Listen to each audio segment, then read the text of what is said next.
Our next Reddit post is from Queenie Summer. Years ago, I worked in the office of a distribution center full of very petty us versus them types. Every July, there was a summer stock sale over the weekend, which was compulsory, but they paid overtime. The office staff wasn't trained to set everything up, so we weren't needed on the floor. So, for several years, we got away with not having to work on Sunday. But one year, the pettiest of the petty women caught wind of us not working on Sunday, and she went to management to demand that we work it too. She said that if everyone has to work all weekend, then that should mean everyone. Our manager told us that we had to work, but since we weren't trained for it, we asked what were we supposed to do. Our job was to answer calls from branches, which were closed on Sunday, and sort out any issues from the day's deliveries, which also didn't happen on Sunday. Our manager insisted, so we said that we would come in, but we were bringing party food and playing Monopoly since there was no work to do. Fine, do what you want, just so long as you're here and in the office. Sunday comes, we stick to our word, and we have a lovely day playing Monopoly, eating treats, and listening to music. I even brought a portable DVD player and we watched a movie. At one point, the HR manager came in and asked us what we were doing, so we explained. I could see her mentally calculating how much overtime we were getting paid just to play board games, and she stalked off to shout at our manager. Meanwhile, we were in the clear. The following year, we didn't have to go in on Sunday, and petty people who moaned about it were told to mind their own business. Down in the comments, Vox Popsicle says, I'm sure that busybody felt better that she insisted you come into work and getting paid just as much as she was for playing board games and snacking. Then OP replies, lol. She looked through the window of the office to check if we were in, and she had that surprised Pikachu face. Our next Reddit post is from Scam Glove. When I was 16, I got my driver's license and a job delivering the newspaper. I had about 225 papers per day and 300 on Sundays. The pay was decent for a kid, and it only took about 2 hours a day to finish my deliveries. This job was great during the summer, but then school started and it got really hard. I started falling asleep in class and making mistakes. I had to wake up at 4 a.m. to deliver the papers, and going to bed early meant that I had a serious case of FOMO because my friends hung out until 8 or 9 every day. So I asked my boss if I could get out of my 6-month contract. He was super cool up until this point, and I honestly thought that he'd let me slide as long as he had a replacement. I was wrong.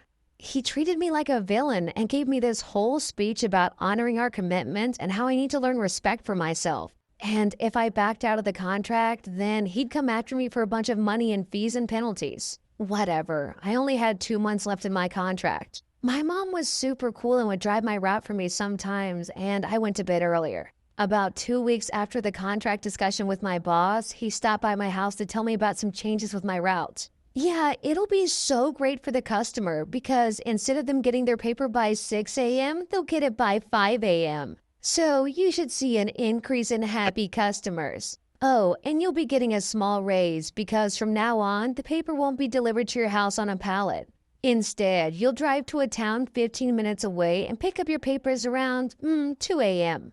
I mean, this guy pitched this to me like it was the greatest news ever.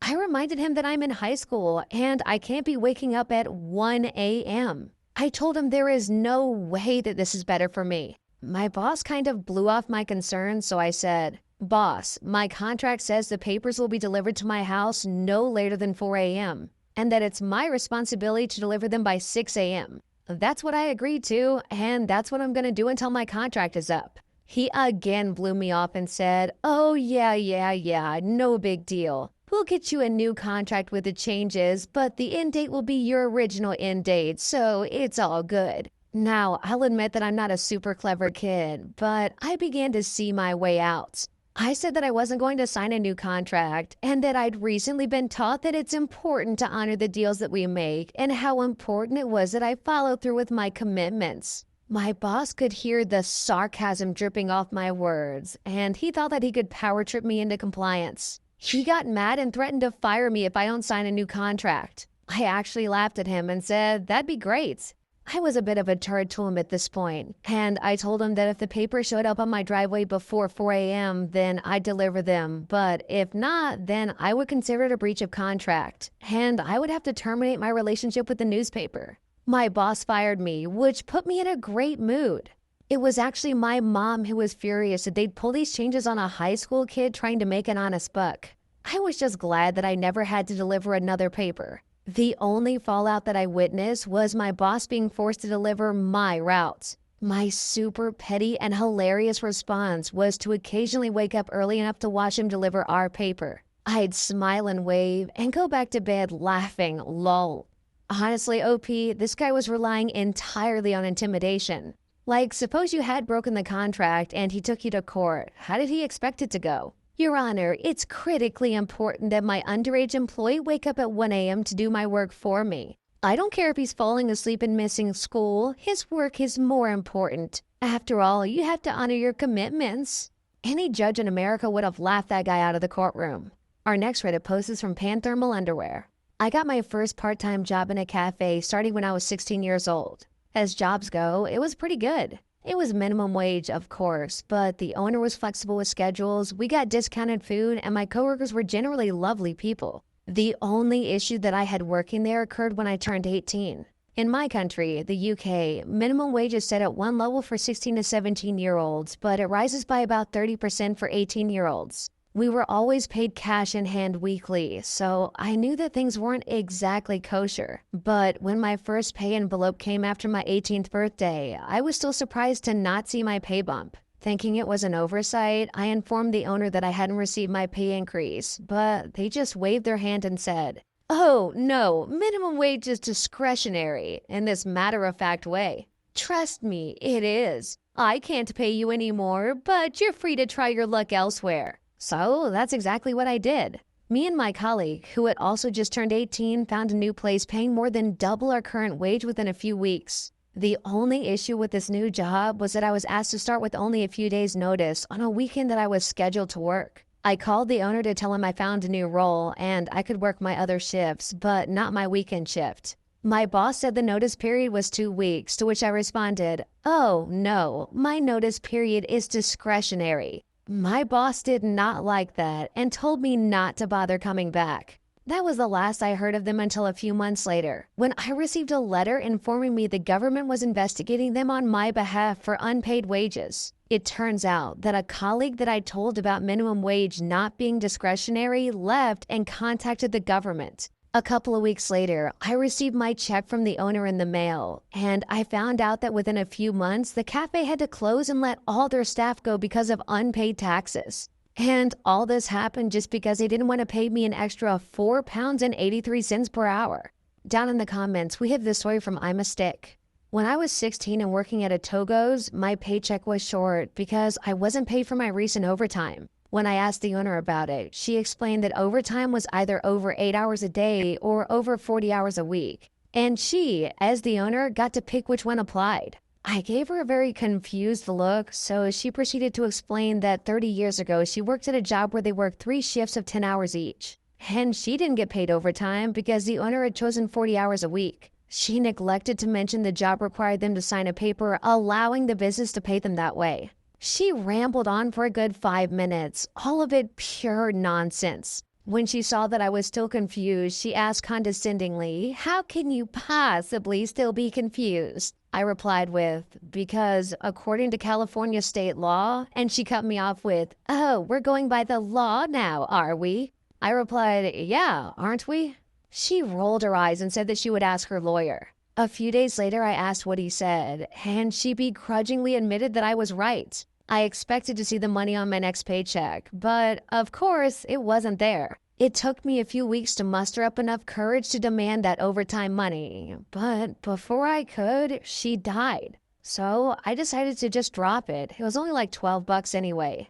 This was the same lady that told me workers' comp didn't exist and was a myth.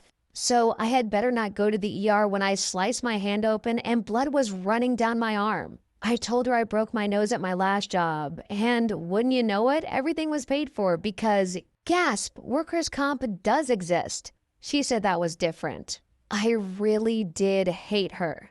Our next Reddit post is from Naramix. When I was in 8th grade, my dad got my midterm report that said that I had an F in math class. My dad told me that I was grounded until the end of the month. I said, "So no phone, no TV, no computer, right?" "That's right. Until the end of the month?" "Exactly." Okay. The next day, my dad found me on my computer playing games. What the hell are you doing? Didn't I say you were grounded? I smiled and nodded. Yeah, until the end of the month. The end of the month was yesterday. Today's the first. My dad called me a smartass and threatened to ground me longer. In the end, I spent a week reading books and listening to music, and my punishment was forgotten about. OP, I think I know where you got your terrible math skills from. Our next Reddit post is from Mrs. Sadia. So I work at a day spa with a full hair salon, and we just opened back up for services due to shutdowns at the beginning of this month. We have strict capacity limits mandated by the government that include not allowing anyone in who doesn't have an appointment. We're currently slammed. Every single day we've been booked solid, and hair between 3 hairstylists is booked solid until late August. And that's even with them working overtime. If we get a cancellation, it fills up the same day, sometimes within an hour. So a woman had booked an appointment to get her hair done, and she also booked her sister to get her hair done as well. She was lucky to get a spot because there'd been a cancellation. She called this past Tuesday, and the conversation was as follows. Hello, thanks for calling our spa. How may I help you? Hi, yes, I have an appointment for my sister and I to get our hair done for my wedding this Saturday. Ah, yes, I see that here. Okay, I need to cancel my sister's hair, but instead, she and a friend are going to come in at the same time to take pictures of me getting ready. Oh, I'm sorry, but unfortunately, we're under strict capacity limits, so anyone who isn't booked for an appointment isn't permitted to come in. Since your sister is booked with your stylist after your appointment, you would actually have to exit the building before she could even enter the building. Are you serious? This is ridiculous. Cancel my appointment as well. Yeah, I'm so sorry.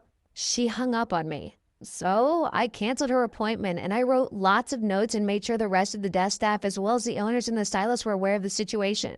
I'll admit that we all had a bit of a chuckle at her tantrum because we don't think she realized how hard it would be for her to get an appointment on a weekend at this late notice. Not to mention that every other salon is under the same rules as we are. We thought that was that, and the empty slot got filled up the same day. Fast forward a few days and I get a call.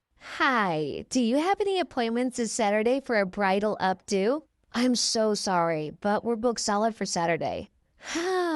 Okay, thank you. As I hung up, I looked at the caller's display, and it was the client who canceled calling from her sister's phone. I confirmed the name and phone number in our booking system. It was the exact same one. I was losing my mind. It seems like they did indeed try to book somewhere else, and they had no luck, so they tried calling us back. Congratulations, you played yourself because you threw an adult temper tantrum the week of your wedding.